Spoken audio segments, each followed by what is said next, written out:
Welcome lovers, welcome to the physics lover Aman Kumar YouTube channel. Flat exam की दुनिया में आप सभी लोगों का स्वागत है। आज मैं उम्मीद करता हूं कि आपका 20 नवंबर को फ्लैट एग्जाम बहुत अच्छा गया होगा। जिन लोगों का अच्छा नहीं गया है उन्हें टेंशन लेने की बात नहीं है, क्योंकि पेपर ही ऐसा था, पेपर थोड़ा टफ लेवल का था, तो बहुत से बच्चों से हो सकता है नहीं बना हो, लेकिन आपको इस पेपर से सीखने को बहुत कुछ मिला होगा। इस वीडियो में हम वीडियो सॉल्यूशन लाए हैं। इस वीडियो में हम साइंस का पूरा सॉल्यूशन लाए हैं 7th 8th क्लास का, यानी कि जो 7th 8th के बैच के बच्चों का पेपर था वो हम पूरा डिस्कस कर रहे होंगे। इसमें हम थोड़ा बहुत कंसेप्चुअल भी डिस्कस कर रहे होंगे आंसर के साथ। तो चलिए स्टार्ट करते हैं। अपना पहला क्वेश्चन क्या था? पहला क्वेश्चन आपने देखा होगा। पहला क्वेश्चन था when Harsh shake hand with Kabir the kind of force exerted between their hand.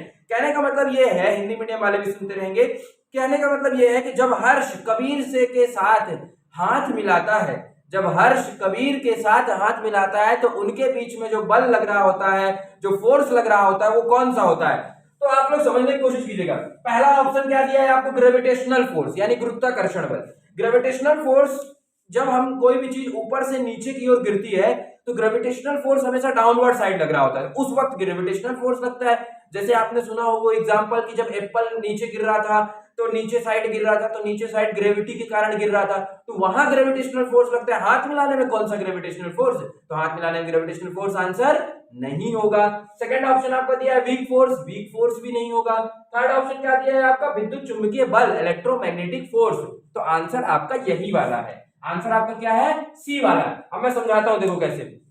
जब आप किसी से हाथ मिलाते हो, जब आप किसी से हैंड शेक करोगे तो आप दोनों के हाथ क्या आए? एक दूसरे के कांटेक्ट में आए। जब कांटेक्ट में आते हैं तो इलेक्ट्रॉन अगर आप जो होते हैं वो एक जगह से दूसरी जगह मूव कर जाते हैं। फॉर एग्जाम्पल, एक आप एग्जाम्पल वो बैलून वाला एग्जाम्पल सोचें। जब आप बैलून को अपने सिर पे रगड़ते हैं और फिर चिपकाते हैं दीवार पे, तो देखते हैं दीवार पे वो बैलून आपका चिपक जाता है। तो वहां भी ऐसा ही फोर्स लग रहा होता है कि जो इलेक्ट्रॉन्स होते हैं, जो आप ऐसे ऐसे किए तो इलेक्ट्रॉन जो होते हैं वो दूसरी जगह फ्लो हो जाते हैं, एक जगह से दूसरी जगह फ्लो हो जाते हैं। इसका जो पूरा कंसेप्ट है वो आप 11वीं क्लास में पढ़े, सॉरी 12वीं क्लास में पढ़ेंगे। 12वीं क्लास में पहले चैप्टर में इसी कंसेप्ट के बेस पर यही कंसेप्ट पूरा डिस्कस किया गया अच्छे से। लेकिन इस क्लास के लेवल में आप इतना तो जानते हैं कि भैया जो आपने ऑप्शन देखना चालू किया, जो जो नहीं होंगे उनको हटा दो। ग्रेविटेशनल फोर्स हो नहीं सकता, वीक फोर्स हो नहीं सकता, न्यूक्लियर फोर्स यानी परमाणु बल। परमाणु बल तो तब होगा ना जब विस्फोट वगैरह, न्यूक्लियर, समझ रहे हो, न्यूक्लियर फिजिक्स, न्यूक्लियर केमिस्ट्री जब आती है तब न्यूक्लियर फोर्स आता है, दो एटम के बीच में होगा, ऐसे चीजें होती हैं, तब होता है हमारा न्यूक्लियर फोर्स। लेकिन यहाँ पे आंसर क्या होगा आपका? विद्युत चुंबकीय बल। क्या होगा आंसर यहाँ पे? विद्युत चुंबकीय, है ना। चलिए, तो आई थिंक आपको समझ में आ गया फर्स्ट का आंसर क्या है हमारा? सी है। सेकंड के आंसर की ओर मूव ऑन करते हैं अपन। जो हमारा सेकंड का क्वेश्चन है, क्वेश्चन देखिए आपके कॉपी में, पेपर में आप देखिए क्या लिखा हुआ है। If a person produce a force of an area of इतना एंड इतना, दिस हमें क्या निकालना है? बल निकालना है। क्या निकालना है? सेकंड वाले में क्या निकालना है? बल। तो आप जानते हो प्रेशर मतलब दबाव, प्रेशर का फॉर्मूला क्या होता है? Force upon area. जिसको नहीं पता है, देखो, तो वीडियो बनाने का मतलब मेरा ये है कि जिसको नहीं पता है वो याद करे, क्या आगे आपके ये सब काम आने वाला है। तो प्रेशर बराबर फोर्स अपॉन एरिया होता है। एरिया का मतलब क्षेत्रफल होता है, फोर्स का मतलब होता है बल, और प्रेशर मतलब होता है दबाव। तो आपको सवाल में फोर्स निकालना है, तो फोर्स निकालने के लिए आप क्या करेंगे? पी का इंटू ए कर देंगे। पी कितना दिया हुआ है आपका? देखिए इसमें पी कितना दिया है? 30 पास्कल दिया हुआ है, और एरिया कितनी दी हुई है आपके पास? 100 सेंटीमीटर स्क्वायर। तो ध्यान दो कि जब आपका ये किसमें दिया हुआ है? सेंटीमीटर स्क्वायर में दिया हुआ है, तो आपको इसको मीटर स्क्वायर में कन्वर्ट करना होगा। क्यों कन्वर्ट करना होगा?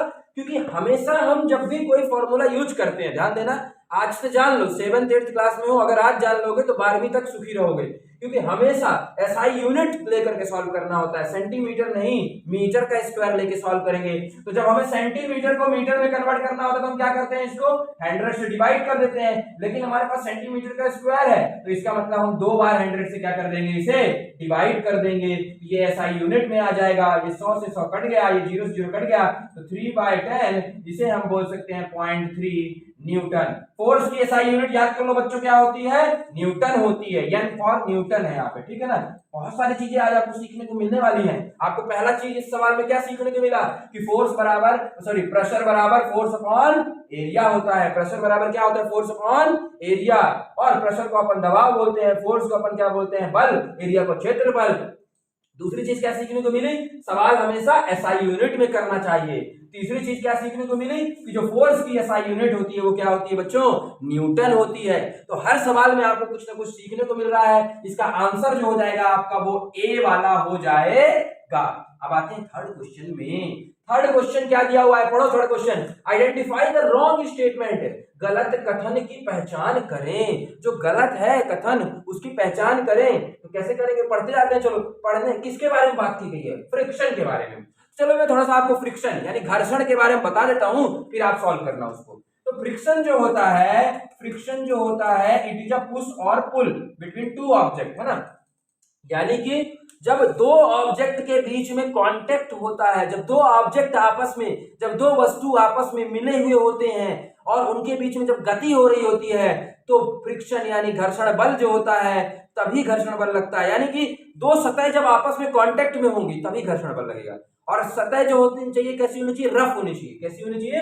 रफ होनी चाहिए, यानी खुरदुरी होनी चाहिए। ऐसा नहीं है कि जैसे आप एग्जांपल समझने की कोशिश करना, जैसे आप टाइल्स में चलते हो तो टाइल्स में फिसलने का डर ज्यादा होता है बजाय रोड में आप फिसलने का डर कम होता है। क्यों? क्योंकि रोड जो होती है आपकी वो रफ होती है। कैसी होती है? रफ होती है, खुरदुरी होती है। लेकिन आपकी टाइल्स जो होती है खुरदुरी नहीं होती है। यानी कि समझने की कोशिश करो, फ्रिक्शन जो होता है उसकी वजह से ही मोशन होता है। मोशन करने के लिए फ्रिक्शन का होना जरूरी है और फ्रिक्शन हमेशा मोशन के उल्टी दिशा में लगता है। जैसे ये मान लो तुम इधर साइड रोड में जा रहे हो, इधर जा रहे हो तुम, तो जो फ्रिक्शन बल लगेगा ये फ्रिक्शन इसमें पैर में तुम्हारे पीछे साइड लगेगा। किधर साइड लगेगा? है ना, पीछे साइड, बैक साइड लगेगा।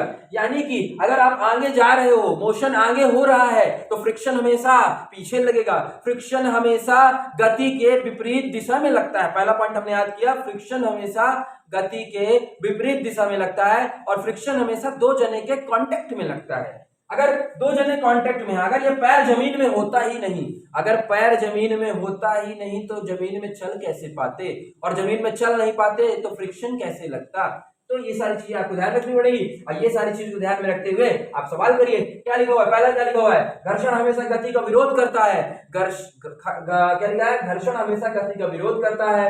क्या निकालना है?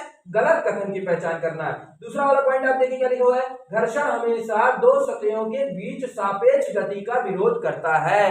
ये सही है क्योंकि घर्षण हमेशा किसके बीच में लगता है? दो सतहों के बीच में लगता है। ये वाला सही हो गया, बी नंबर वाला। सी वाला क्या है? घर्षण एक दूसरे के संपर्क में दो खुरदुरी सतहों के बीच कार्य करता है। मैंने बताया था ना, घर्षण जो होता है वो हमेशा क्या करता है? दो रफ सरफेस के बीच में लगता है। तो पहला पॉइंट हमारा, दूसरा वाला क्या होगा? वो भी सही हो गया क्योंकि वो बोला विपरीत दिशा में लगता है।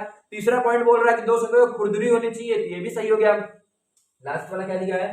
घर्षण हमेशा गति या इच्छित गति की दिशा के विपरीत जब देखो विपरीत वर्ड आ जाए कि मोशन के विपरीत, तो वो वाला पॉइंट सही हो जाएगा। इसका मतलब पहला वाला पॉइंट क्या है? गलत है, क्योंकि पहला वाले पॉइंट में ये नहीं लिखा हुआ है कि विपरीत दिशा में लगता है। ये लिखा हुआ नहीं लिखा ना, तो ये वाला पहला वाला पॉइंट हमारा गलत हो जाएगा। तो इसमें हमसे गलत ही पूछा था, तो थर्ड में आंसर आ जाएगा ए। फिर आते हैं 4 नंबर वाले में।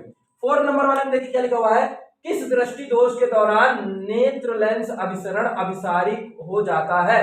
क्या लिखा है? इंग्लिश से क्या बोल सकते हैं अपन? During which defect of vision eye lenses become less converging. मतलब कि आप समझने की कोशिश करना, ये थोड़ा सा अच्छा है। ये मैं क्वेश्चन इसलिए दिया था क्योंकि जो 7th क्लास है आपका, उस 7th क्लास में लाइट नाम का चैप्टर है। तो लाइट नाम का चैप्टर है तो इसमें ये फाउंडेशन आपका हो गया एक तरह से। 7वीं क्लास में लाइट है तो जब आप 8वीं वाले हो तो 7वीं पढ़ के आए होंगे, है ना। तो चलिए मैं उसको आपको थोड़ा समझाने की कोशिश करता हूँ। ये वीडियो के सॉल्यूशन बनाने का मेरा उद्देश्य ये नहीं है कि आपको केवल आंसर दे दूं क्या क्या है। मेरा उद्देश्य ये है कि जितने पॉइंट्स मैं इसमें कवर कर रहा हूं, आप एक कॉपी बना लीजिए बढ़िया सी और उसमें सॉल्यूशन सारे लिखिए और जितने पॉइंट्स मैं कवर कर रहा हूं उनको भी पढ़िए। जो चीजें मैं नई चीजें बता रहा हूं उनको याद कर लीजिए। क्या है कि आप मान लीजिए मैं आज 54 18 कितने क्वेश्चन आपके 54 क्वेश्चन है, तो 54 क्वेश्चन जब आपको पूरे प्लैट एग्जाम में डिस्कस किए जाएंगे तो आपको 54 क्वेश्चन बस नहीं बनने लगेंगे। यदि आप उनके सॉल्यूशंस बहुत अच्छे से देखते हैं तो आपको कम से कम नहीं तो 1000 कंसेप्ट ऐसे होंगे जो आपको सीखने को मिलेंगे, जो आपने बहुत सीखा नहीं होगा। तो प्लैट एग्जाम का उद्देश्य यही है कि 50 क्वेश्चन दे तो रहे हैं हम, लेकिन 1000 क्वेश्चन आप उससे सीख सकते हो। चलिए आगे बढ़ते हैं। किस दृष्टि दोष है ना, तो अपन ने ये बोल रहा है कि ऐसा कौन सा बीमारी है, किस दृष्टि दोष में होता है कि जो हमारा लेंस होता है वो ज्यादा कन्वर्जिंग हो जाता है, मतलब कि हमारा जो लेंस होता है वो ज्यादा अभिसारी हो जाता है ना। तो अभिसारी तो यानी कि जैसे आंख बनाऊं मैं, ये आपकी आंख है, मान लीजिए आई है ना, ये आई है, ज्यादा कन्वर्जिंग होने का मतलब हो गया कि रेखाएं ज्यादा कन्वर्जिंग का मतलब हो गया कि यहाँ पे ही चित्र आपको आपकी आंखों में दिखाई क्यों देता है, क्योंकि जो इमेज होती है ना, जो सामने से किरणें आ रही होती हैं, जब आप वो किरणें आपके रेटिना पे जाती हैं तब आपको देख पाते हो दुनिया को, ठीक है ना। तो ये बोल रहा है कि पहले ही वो कन्वर्ज हो जा रही है, पहले ही रेखाएं जो है वो मिल जा रही हैं, मतलब आपकी आंखों तक नहीं पहुंच पा रहे हैं। इसका मतलब ये हुआ कि आप देख ही नहीं पा रहे हो। मतलब कि ऐसा कब होगा, जैसे मान लो तुम आज अपने घर में खड़े हो, अपने घर से तुम बोल रहे हो कि मैं अपने दोस्त का घर, तुम्हारा दोस्त का घर 1 किलोमीटर दूर है, अपने दोस्त के घर को देख रहे हो, अब देख ही नहीं पा रहे हो। क्यों नहीं देख पा रहे हो, क्योंकि वहां से जो रेस आ रही थी ना वो तुम्हारी आंख के पास आने से पहले ही कन्वर्ज हो गई, तो इसका मतलब क्या हुआ, तुम दूर की चीजों को देख ही नहीं पाओगे। अगर पहले कन्वर्ज मतलब क्या बोला है कि लेंस अभिसरण अभिसारी हो जाता है, मतलब पहले ही जो रेखाएं आ रही होती है वो पहले ही मिल जाती हैं, आंखों तक पहुंच ही नहीं पाई हैं। इसका मतलब क्या हुआ है कि दूर की चीज आपको अच्छे से दिखाई नहीं दे रही है ना। तो दूर की चीज आपको दिखाई नहीं दे रही है और पास की क्या चीजें आपको दिखाई दे रही है। तो ये किस रोग में होता है ये तो आपको याद करना पड़ेगा बच्चों। जो मायोपिया रोग होता है उसमें हमें दूर की चीजें, मायोपिया जो रोग होता है उसमें हमें दूर की चीजें अच्छे से नहीं दिखाई देती हैं और पास की चीजें अच्छे से दिखाई देती हैं। तो इसका आंसर जो हो जाएगा आपका क्या हो जाएगा, ऑप्शन नंबर ए हो जाएगा। यानी हमारा जो 4 नंबर है उसका आंसर क्या हो जाएगा बच्चों, ए हो जाएगा, क्योंकि इसमें बोल रहा था कि जो आने वाली रेखाएं हैं पहले ही अवसरण हो जाती हैं, पहले ही मिल जाती हैं। इसका मतलब वो रेखाएं हमारी आंखों तक नहीं पहुंच पाई हैं, और अगर हमारी आंखों तक नहीं पहुंच रही हैं इसका मतलब ये हुआ कि दूर की चीजें हमें अच्छे से दिखाई नहीं दे रही हैं और ये रोग होता है मायोपिया। दूसरा वाला क्या दिया हुआ है, ऑप्शन देख लो, हाइपरमेट्रोपिया दिया हुआ था। हाइपरमेट्रोपिया मतलब जानते हो क्या होता है कि दूर की चीज तो दिखती है लेकिन पास की चीज नहीं दिखती है।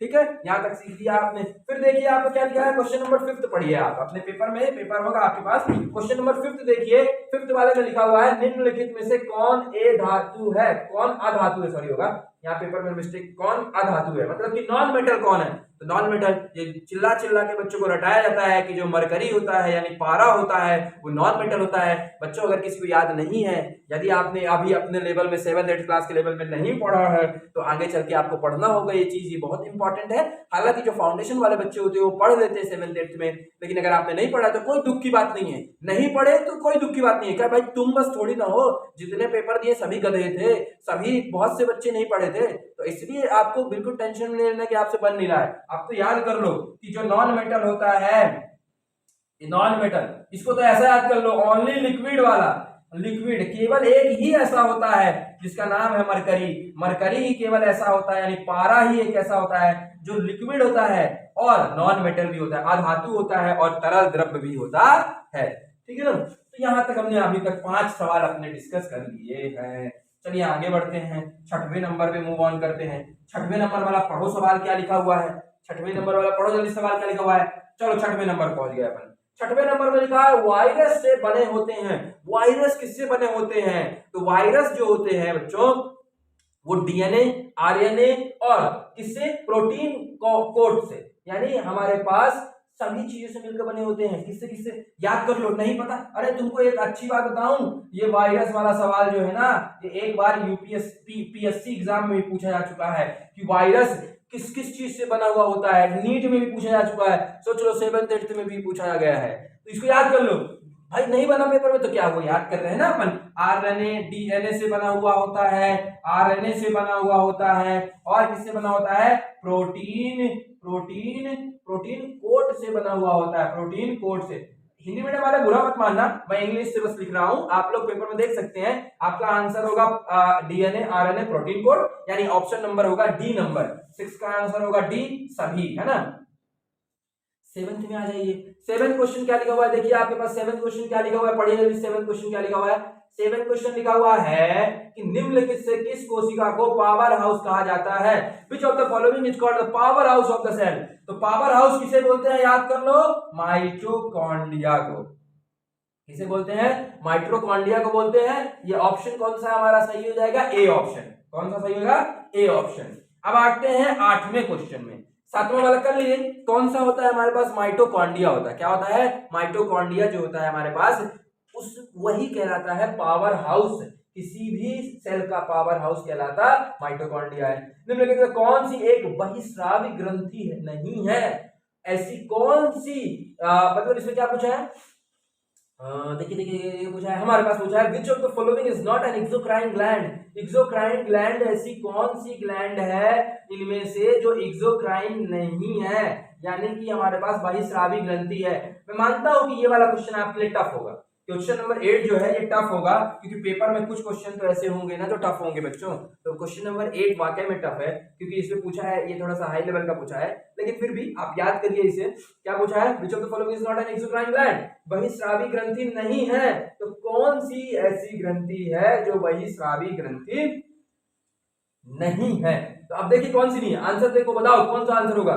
क्वेश्चन नंबर 8 पूछ रहा है, पिट्यूटरी ग्लैंड पहला ऑप्शन दिया हुआ है, दूसरा ऑप्शन दिया है स्वेट ग्लैंड, तीसरा दिया हुआ है सेबेसियस ग्लैंड, चौथा नन ऑफ दीज। यानी कि हिंदी से बोले तो पिट्यूटरी ग्रंथि, पसीने की ग्रंथि, वसामय की ग्रंथि, और इनमें से कोई नहीं। तो कौन सा ऑप्शन सही होगा, तो एक्सोक्राइन ग्लैंड नहीं होती है। कौन सी ग्लैंड नहीं होती है, वो पिट्यूटरी ग्लैंड होती है, जो हमारे पास एक्सोक्राइन ग्लैंड नहीं होती है। तो 8वें का ऑप्शन जो हो जाएगा ए नंबर हो जाएगा। कोई बात नहीं, 8वां वाला नहीं समझ में आ रहा, छोड़ सकते हो, कोई दिक्कत वाली बात नहीं है, लेकिन अच्छा क्वेश्चन है। देखो ये 7वीं 8वीं के पेपर में ही, फाउंडेशन वाले पेपर में आ चुका है कहीं, इसीलिए मैंने दिया है, ठीक है ना। तो 7th 8th वाला आप देख सकते हैं, सॉरी 8th वाला क्वेश्चन आपको समझ में आ गया।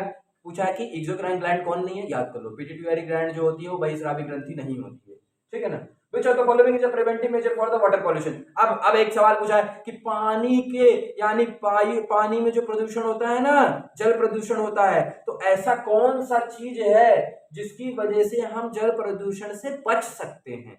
ये बोला है जल प्रदूषण से बच सकते हैं। तो पहला पढ़ो क्या लिखा हुआ है, जल प्रदूषण से बचने के लिए क्या क्या करना चाहिए, बताओ। अगर आपको जल प्रदूषण से बचना है तो देखो इसमें ऑप्शन क्या दिए हुए हैं, दिया हुआ है उर्वरक के अत्यधिक उपयोग से बचना चाहिए। मतलब कि देखो, अगर आपको जल प्रदूषण से बचना है तो आपको भूमि, जो आपकी जमीन जहां आप खेती करते हो, वहां अगर ज्यादा फर्टिलाइजर यूज करोगे, ज्यादा मात्रा में आप उर्वरक यूज करोगे, ज्यादा मात्रा में आप फर्टिलाइजर्स का यूज करोगे, जमीन खराब होगी, नीचे जो पानी का लेवल होता है वो कम होता जाता है, पानी प्रदूषित भी होता है उससे, क्योंकि वो खेत का पानी कभी कभी बड़े बड़े तालाबों में चला जाता है। तो क्या होता है कि इससे प्रदूषण फैलता है, जल प्रदूषण।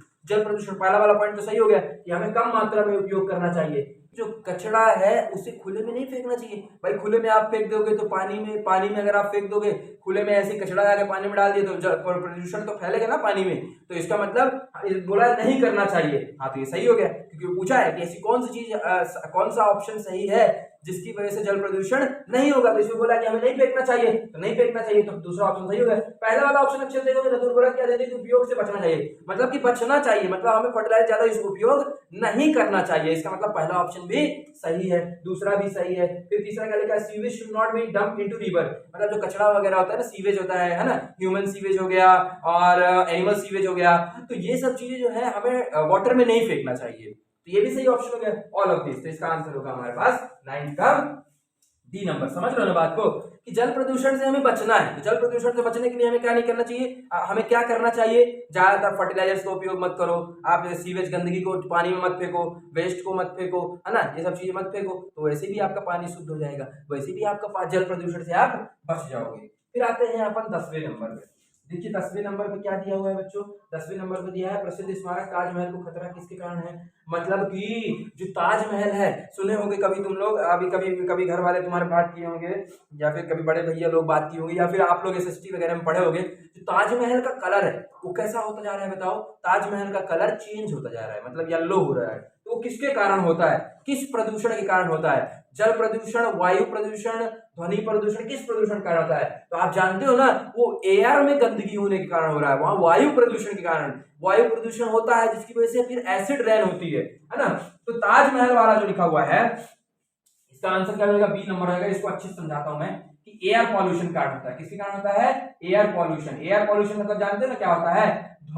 वो अपना वायु प्रदूषण। अब जब वायु प्रदूषण होता है, इसी की वजह से होता है एसिड रैन। और जब एसिड रैन होती है, जब बारिश होती है जिसमें कि एसिड, सल्फ्यूरिक एसिड मतलब कि हमारे पास acid, nitric acid, sulphuric acid, ये सब मिले हुए जब बारिश हो रही होती है, जिसकी वजह से हमारा क्या होता है? ताजमहल का कलर क्या हो रहा है? फेड हो रहा है, खराब हो रहा है। तो किसकी वजह से? एयर पोल्यूशन की वजह से। अब आते हैं अपन 11वें नंबर में, है ना।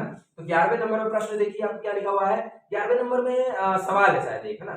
सवाल देखिए क्या लिखा हुआ है। सवाल में क्या लिखा हुआ है? हिंदी इंग्लिश जल्दी से पढ़िए। सवाल में क्या लिखा हुआ है? सवाल में लिखा हुआ है the brake applied to car produce negative acceleration of इतना car stop after 2 second, what is the initial velocity of the car? तो कार की वेलोसिटी वगैरह के बारे में बात कर रहे हैं ना। चलो बात करते हैं, अपन कर लेंगे बात, है ना। थोड़ा सा ये जो 7th वाले बच्चे हैं उनके लिए ये वाला प्रश्न जो होगा, जो अभी मैं बता रहा हूँ, डिस्कस कर रहा हूँ, मे भी कुछ बच्चों से आता होगा और कुछ बच्चों से नहीं आता होगा। तो कोई बात नहीं, सीखना है अपने को, है ना। हमें सीखना है, हम पेपर दिए हैं, हमें सीखना है। देखो हमसे क्या प्रश्न पूछ रहा है? बोल रहा है कि जो एक्सेलरेशन है यानी त्वरण है, जो त्वरण है वो कितना दिया हुआ है हमारे पास? त्वरण दिया हुआ है 6, एक्सेलरेशन दिया हुआ है 6 मीटर पर सेकंड का स्क्वायर, ये त्वरण दिया हुआ है हमारे पास। और टाइम कितना दिया हुआ है हमारे पास? समय कितना दिया हुआ है? 2 सेकंड दिया हुआ है। और बोल रहा है कि गाड़ी रुक जाती है, रुक जाती है। याद करो, एक फॉर्मूला होता है v बराबर u प्लस at। जो बच्चे 7th क्लास में हैं, अगर वो नहीं जानते तो याद कर लो इस फॉर्मूले को। v मतलब ये इक्वेशन ऑफ मोशन का होता है फॉर्मूला। v का मतलब होता है कि v वेग है ना, वेग है ना, यानी वेलोसिटी। v जो होती है वो क्या होती है? वेलोसिटी होती है। और ये बाद वाली होती है ना, बाद वाली। कौन सी वाली होती है बताओ? बाद वाली होती है। और u वाली क्या होती है? इनिशियल। इनिशियल मतलब होता है कि शुरू में जो वेलोसिटी थी। a फॉर एक्सेलरेशन और t फॉर टाइम। तो क्या बोल रहा है कि एक कार पर लगाया गया ब्रेक इतने का ऋणात्मक त्वरण उत्पन्न करता है। यदि कार 2 सेकंड के बाद रुक जाती है तो प्रारंभिक वेग क्या होगी? रुक जाती है मतलब गाड़ी बाद में क्या हो गई है? रुक गई है। यानी बाद वाली जो वेलोसिटी होगी, बाद वाली जो वेग होगा वो कितना होगा हमारा? 0 होगा। यानी ये क्या हो गया हमारे पास? 0 हो गया। अब प्रारंभिक वेग कितना होगा? तो प्रारंभिक वेग u है, तो u की जगह u रहने दिया। और जो त्वरण है यानी जो एक्सेलरेशन है वो कैसा है हमारे पास? ऋणात्मक है। ऋणात्मक मतलब होता है निगेटिव एक्सेलरेशन है। निगेटिव एक्सेलरेशन तो माइनस लिखेंगे। a की वैल्यू 6 है तो a की जगह हमने क्या लिख दिया? a की जगह हमने लिख दिया -6। और टाइम की जगह हमने लिख दिया 2। तो u की वैल्यू अगर निकालूंगा तो 6 दूनी 12 होगा। 12 को इधर लाऊंगा तो u बराबर कितना हो जाएगा हमारे पास? 12 मीटर पर सेकंड। तो इसका आंसर क्या हो जाएगा बच्चों? इसका आंसर हो जाएगा हमारे पास 11 का बी नंबर वाला आंसर आ जाएगा। कैसे निकाले हैं? एक्सेलरेशन हमारे पास दिया हुआ है -6 और टाइम कितना दिया हुआ है हमारे पास? 2 सेकंड। तो हम यहाँ पे v = u प्लस at का कंसेप्ट लगा करके हमने इस सवाल को सॉल्व कर लिया। तो हमारे पास u बराबर आ गया 12 मीटर पर सेकंड। चलिए आगे बढ़ते हैं अपन। चलिए 12वें वाले प्रश्न में मूव ऑन करते हैं। 12वें वाले प्रश्न में क्या दिया आपके पास 4 बल्ब और कनेक्शंस दिए हुए हैं। उसे पूछ रहा है कि ज्यादा ब्राइटनेस किस वाले बल्ब, कौन सा बल्ब ऐसा होगा जो ज्यादा ब्राइटनेस प्रेजेंट कर रहा होगा, अपने को दे रहा होगा। तो पहला वाला ऑप्शन देखेंगे। अगर पहला वाला ऑप्शन का अगर हम डायग्राम बनाएं तो वो ऐसा बना हुआ है हमारे पास, ऐसा और ऐसा, है ना। तो अगर हम इस बल्ब को देखेंगे तो एक सेल ये लगा हुआ है, एक सेल ये लगा हुआ है और एक सेल ये लगा हुआ है। तीनों सेल बढ़िया सिस्टमैटिक ऑर्डर में है। अभी 7th 8th वाले तो ऐसे ही समझो, चार्ज के बेसिस पे भी होता है, plus minus plus minus plus minus ऐसा होता है। तो बढ़िया देखो, बड़ा डंडा सबका आगे, सबका बड़ा डंडा क्या है? आगे, मतलब सभी सपोर्ट कर रहे हैं इस बल्ब को जलने के लिए। फिर दूसरे वाले, अगर आप दूसरे वाले को देखो, दूसरे वाले में देखो क्या दिया हुआ है। दूसरे वाले में हमारे पास ऐसा बना तो हुआ है, लेकिन दूसरे वाले में क्या है? दूसरे वाले बल्ब में क्या है? देखो ध्यान से, दूसरे वाले बल्ब में क्या है, देखो दूसरे वाले बल्ब में एक ऐसा है और दूसरा उल्टा बना दिया और इसको ऐसा बना दिया। देखो तो ये वाला का बड़ा डंडा तो आगे ही है, लेकिन इस वाले का बड़ा डंडा इधर है, इस वाले का बड़ा डंडा इधर है, तो मतलब ये सेम साइड सपोर्ट नहीं कर रहे हैं। तो जिस वाले बल्ब में तीनों सेल जो है वो सेम साइड बड़ा डंडा है, तो वो हमारा आंसर हो जाएगा, क्योंकि तीनों सेल जो होंगे वो सपोर्ट कर रहे हैं पावर को सप्लाई करने में। इसमें क्या होगा, कुछ करंट इधर जा रही होगी, कुछ करंट इधर जा रही होगी, तो इससे क्या होगा हमारा मतलब ऐसा नहीं होता है, ओवरऑल जो डोमिनेट कर जाता है उधर ही साइड करंट जाती है, लेकिन क्या होगा कि इसमें कुछ हमें माइनस करना पड़ता है ना। समझ लो बात को, ये तो आप समझ रहे होगे, तीनों जने इसको सपोर्ट करने की कोशिश कर रहे हैं, तो तीनों जने जब सपोर्ट कर रहे हैं तो ये बल्ब की ब्राइटनेस क्या होगी, ज्यादा होगी। जैसे मान लो आप 4 बैटरी लगाए हो और चारों बैटरी जो है वो एक ही बल्ब को अगर आपको पावर दे रही है, तो फिर उस वक्त हमारे पास ब्राइटनेस ज्यादा हो जाएगी, और एक ही दिशा में दे रही है तो ब्राइटनेस क्या हो जाएगी, ज्यादा हो जाएगी। तो बाकी ऑप्शन नहीं देखते हुए हम सीधे सीधे ये बोल देते हैं कि 12वें में हमारे पास कौन सा ऑप्शन सही होगा, ए ऑप्शन सही होगा। क्वेश्चन की ओर मूव ऑन करते हैं। 13वां क्वेश्चन जो दिया हुआ है आपका वो क्या बोल रहा है, उसे देखिए पढ़िए। 13वें क्वेश्चन में बोला है रस्टिंग ऑफ आयरन की बात करिए, मतलब लोहे में जंग लगने की। तो आप दिमाग लगाओ, लोहे में जंग कब लगती है, लोहे में जंग तब लगती है जब उसे हम क्या करते हैं, हवा और पानी के संपर्क में लाते हैं। तो उस वक्त क्या होता है, एक रिडॉक्स रिएक्शन होती है, रिडॉक्स रिएक्शन होती है उस वक्त जब हम लोहे को पानी और हवा के कांटेक्ट में लाते हैं।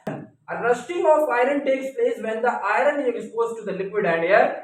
जो लोहे में जंग लगती है वो तब लगती है जब हम लोहे को पानी और हवा के कांटेक्ट में लाते हैं।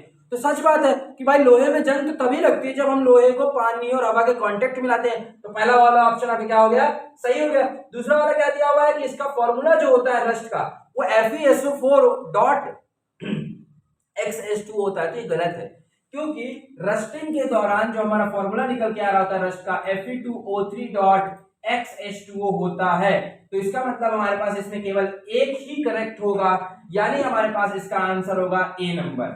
फिर आता है 14 नंबर में। 14 नंबर में क्या दिया हुआ है, a person move from point along a boundary of a given square shaped field of side 120 metre with uniform speed. If you take 2 minute to return from its original position, speed पूछा। Simple है आपको एक square दिया हुआ है जो कि जिसकी साइड कितने मीटर दी हुई है, 120 मीटर, इधर का भी है 120 मीटर, इधर का भी है 120 मीटर, इधर का भी है। एक बंदा यहां से चलना चालू करता है, यहां जाता है, फिर यहां जाता है, फिर यहां जाता है, फिर अपनी ओरिजिनल पोजीशन पे पहुंच जाता है। तो ओरिजिनल पोजीशन पे पहुंचने में उसको समय लगता है 2 मिनट। टाइम कितना लगा, 2 मिनट लगा। तो टोटल डिस्टेंस निकाल लो कितना कवर किया, 120 इधर, 120 इधर, 120 इधर, 120 इधर, तो कितना हो गया 12 है ना, 480 हो गया। कितना होगा, 480 मीटर हो गया। यानी बंदा कितना डिस्टेंस चला, बताओ बंदा कितना डिस्टेंस चला, 480 मीटर, और टाइम कितना लगाया, 2 मिनट। कितना, 2 मिनट लिखा, क्या लिखा है देखो जरा ध्यान से, 2 मिनट है ना, 2 मिनट लगाया। तो अपने को निकालना क्या है, कसम से देखो झूठ नहीं बोलना, अपने को निकालना है स्पीड। स्पीड का फॉर्मूला नहीं आता तो याद करो बच्चों, distance upon time. Speed is equal to क्या होता है, डिस्टेंस अपॉन टाइम। तो डिस्टेंस की वैल्यू आप लिख लीजिए 480 और टाइम की वैल्यू लिख लीजिए 2। एक चीज बताओ, अभी जब हम ऊपर डिस्कस कर रहे थे तो हम बोले थे ना हमेशा एसआई यूनिट में लिखा जाता है, तो जो टाइम होता है उसकी एसआई यूनिट सेकंड होती है। तो इसे सेकंड में लिखोगे तो 2 मिनट को 60 से मल्टीप्लाई कर दोगे, सेकंड में कन्वर्ट हो जाएगा, 0 से 0 कैंसिल, तो यहां से आपके पास कितना आएगा 6 12 और 12 का 48 बाय 12 करोगे, 12 4 जा 48, यानी 48 मीटर पर सेकंड। ये हमारा 4 मीटर पर सेकंड, ये क्या हो जाएगा हमारा आंसर हो जाएगा। अब देखो 4 मीटर पर सेकंड किसमें दिया हुआ, 14 का सी, तो यानी 14 का हमारा आंसर क्या आ जाएगा, सी आ जाएगा। चलिए अब आगे बढ़ते हैं, 15 की ओर मूव ऑन करते हैं। 15 वाले में क्या दिया हुआ हमारे पास, एयर कंडीशनर आर प्लेस्ड, जो एसी होती है हमारे घर में वो हमेशा ऊपर ही क्यों लगी रहती है, दिमाग लगाओ ऊपर क्यों लगी रहती है। कुछ ऐसा दिमाग मत लगाने लगना कि ऊपर इसलिए लगी रहती है क्योंकि बच्चे खराब ना कर देंगे, बच्चे खराब कर देंगे, बच्चे बार बार छुएंगे तो एसी खराब हो जाएगी, ये दिमाग मत लगाना, ये ऑप्शन नहीं होगा उसमें, है ना। ये भी दिमाग लगा सकते हैं बच्चे कि भाई एसी तो खराब, एसी खराब, ऊपर लगाते हैं तो डिजाइन अच्छा लगता है रूम में, मतलब नीचे जगह है अच्छी है, मतलब ऊपर लगाते हैं तो जगह भी बच जाती है, नीचे लगाएंगे तो जगह घेर लेगा, तो ये भी दिमाग गलत हो गया, ये भी ऑप्शन नहीं है। तो एक्चुअल कंसेप्ट ये होता है, जो एसी होती है वो हमेशा ऊपर इसलिए लगी रहती है क्योंकि जो ऊपर अगर लगाएंगे तो जो ऊपर से एसी, जैसे वो एसी लगी हुई तो ऊपर से अगर हम लगाएंगे तो ऊपर अगर एसी लगी हुई तो ऊपर से जो उसकी कोल्ड एयर होगी यानी ठंडी हवा होगी वो आसानी से नीचे पास होकर के पूरे रूम में चली जाएगी, आसानी से एयर पास होकर के नीचे आ जाएगी। और जो गर्म हवा होती है वो नीचे से ऊपर जाती है, नीचे से ऊपर फ्लो होगी, है ना, low level to high level. Hot air जो होती है वो low level to high level flow हो रही होती है, मतलब नीचे से ऊपर की ओर हॉट एयर फ्लो होगी और कोल्ड एयर जो होगी वो ऊपर से नीचे की ओर फ्लो होगी। देखो ऑप्शन क्या लिखा हुआ है, दे क्रिएट लेस नॉइज। अरे अब ये दिमाग लगाओ, ऑप्शन देखो क्या लिखा है कि नीचे आवाज ज्यादा करेगी, ऊपर रहेगी तो आवाज कम करती है, ऐसा कुछ नहीं है ना, फालतू ऑप्शन है। दूसरा क्या लिखा हुआ है कि cold air from the comes down and cools the room while the hot air rise up. यही है कि भाई ठंडी हवा नीचे आए और गर्म हवा ऊपर जाए। They are out of the way, इसमें लिखा हुआ है कि वे they are out of the way. ये कौन सा ऑप्शन हो सकता है, ये तो पॉसिबल ही नहीं, और ऑप्शन सभी ऑप्शन तो पॉसिबल हो ही नहीं सकते, तो इसमें ऑप्शन क्या होगा हमारे पास बच्चों 15 का बी। चलिए अब आगे अपन मूव ऑन करते हैं 16, सॉरी अपन आगे मूव ऑन करते हैं 16 की ओर। 16 वाला पढ़ो जरा क्या लिखा हुआ है। एक सवाल है शायद मेरे हिसाब से, ये सवाल जो है साउंड वेव का है। किसका है, साउंड वेव का है ना, ध्यान से, हाँ साउंड वेव का है।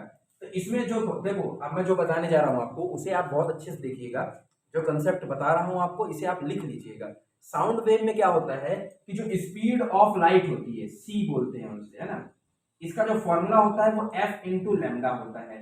एफ को बोलते हैं फ्रीक्वेंसी, लैम्डा को बोलते हैं वेवलेंथ।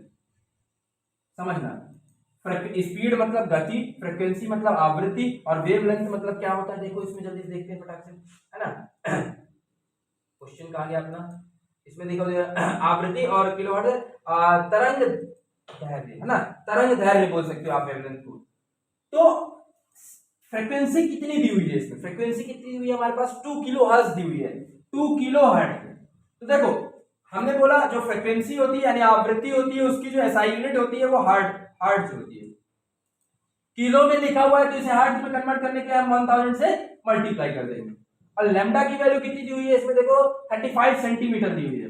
अब सेंटीमीटर दी हुई, हम जानते हैं कि एसआई यूनिट मीटर होती है, तो मीटर में कन्वर्ट करने के लिए हमने क्या किया, ये 100 से डिवाइड कर दिया।